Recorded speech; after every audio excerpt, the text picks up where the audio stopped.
How did Lenzo console his family? Answer: Lenzo asked the members of his family not to be upset. He added that they should remember the fact that no one even dies of hunger. Moreover, he included that God can see everything and he would certainly help them. This is how Lenzo consoled his family. উত্তৰ: লেঞ্চয়ে তেওঁৰ পৰিয়ালৰ সদস্যসকলক বিচলিত নহ'বলৈ কৈছিল।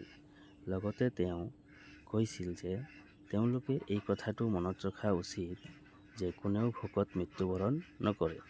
তদুপৰি তেওঁ এই কথাও অন্তৰ্ভুক্ত কৰিছিল যে ঈশ্বৰে সকলো দেখিব পাৰে আৰু তেওঁ তেওঁলোকক নিশ্চয় সহায় কৰিব।